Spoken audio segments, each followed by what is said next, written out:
Jeremy with Rockland Wheels, here today with the very much anticipated Royal Enfield 650 lineup. We have it in the Interreceptor 650 and into the Continental GT, which was formerly a 535, now outfitted with the twin-cylinder 650.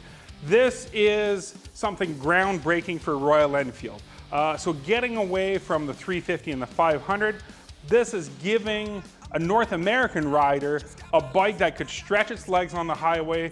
You could push quite a bit more and have a really fantastic motorcycle.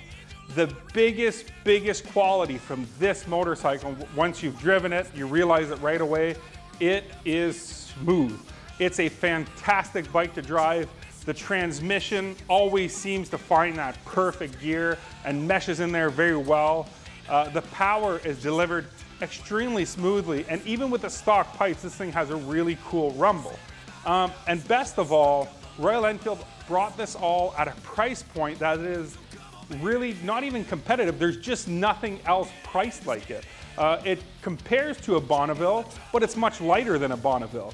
And maybe the Triumph is more sophisticated, but this bike really, apart from the ABS, which is modern technology, this is a bike that you could have seen driving around in the 70s. It just has that feel. It's back to basics. It's not overcomplicated, it's not overdone. It's a very honest motorcycle and something that maybe not a lot of people expected from Royal Enfield. So being purpose-built means this bike was meant to have fun. This bike is meant that if you find that twisty road, if you want to go for a day of touring, if you want to go sightseeing, it's gonna be fun sitting on this motorcycle. And they accomplished that very well. Royal Enfield changed quite a few things in the last few years, and definitely in the way that they manufacture. To get to a more global scale like they are now, they've modernized quite a bit, meaning that the reliability and the consistency has gotten much better. Being a dealer itself since 2009, we see the difference. We see how the evolution has gone and how much better they're getting.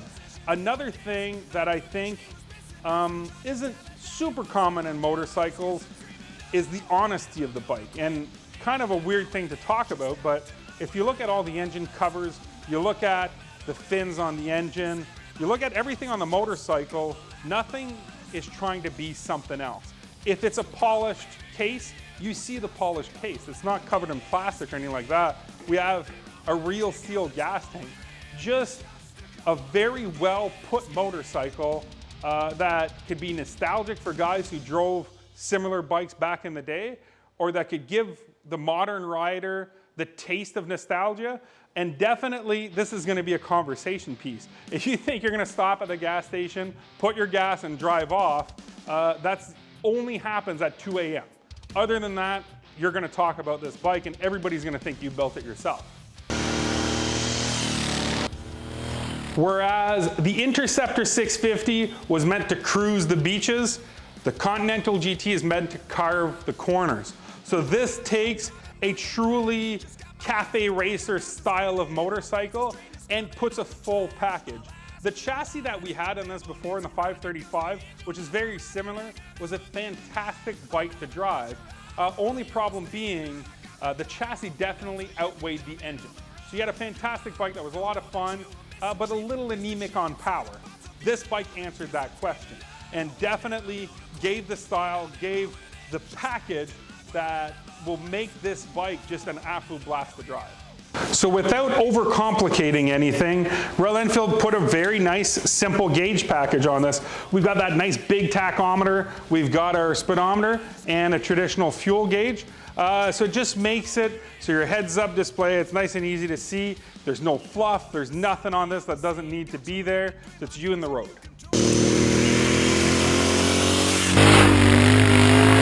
So something that's on this bike that is completely unexpected is a slipper clutch. Something that was developed on the racetrack. If I put it the most basic I can, what a slipper clutch will do is it won't allow you to lock up the back wheel when you're downshifting. Meaning you could be a lot more aggressive with a bike, you could slam that thing into gears, carve the corners, dive deeper into the corner with confidence. And these bikes are put there. And the only reason Royal Enfield put that in here is because they want this to be a bike that's driven. They want you to enjoy it and they want you to carve corners with it. Wow, that transmission is definitely a masterpiece. That is smooth. And I'm comfortable on this bike. This is very relaxed. My knees are relaxed, my legs are relaxed, my arms are relaxed. And those gauges just right out there seems to be floating. Just right on the front of the bike with these nice bars. This is a cool bike. And Royal Enfield's a brand that I've loved for quite a few years. And we've been a dealer since 2009, and definitely this 650, a twin power from Royal Enfield, was very much anticipated. The 500 is a fantastic little bike and fun to throw around, but it needed a big brother, a bike that you could cruise all day long on and just enjoy. And those gear shifts are smooth. There's no clunking from that transmission whatsoever. Ah, that's effortless.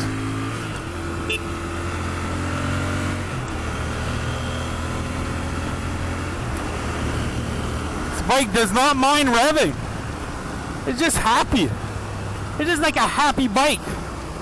Like, this bike makes me think of Minions. This is like a Minion bike. Like, everything is just happy-go-lucky. It's happy to serve its master. Man, that transmission is smooth. It's just a rewarding transmission. And the whole bike, nothing about it feels clumsy or not fun. Yet, you do get the sensation that you're not on a cutting-edge motorcycle. That you're on a real, down-to-earth, 2 wheels, an engine, a gas tank, and someone on the seat. We know that this is what you're driving. And that's what you want when you buy a Royal Enfield. You want the purest, rawest form of owning a motorcycle that's been untainted by technology and by people wanting everything to just be driven for them. You get the sensation that this bike is just meant to be just that, a bike. It's not a spaceship, it's not a rocket ship, it's nothing more than a well-built motorcycle. So the rumble we were talking about is truly there on this fuel-injected bike.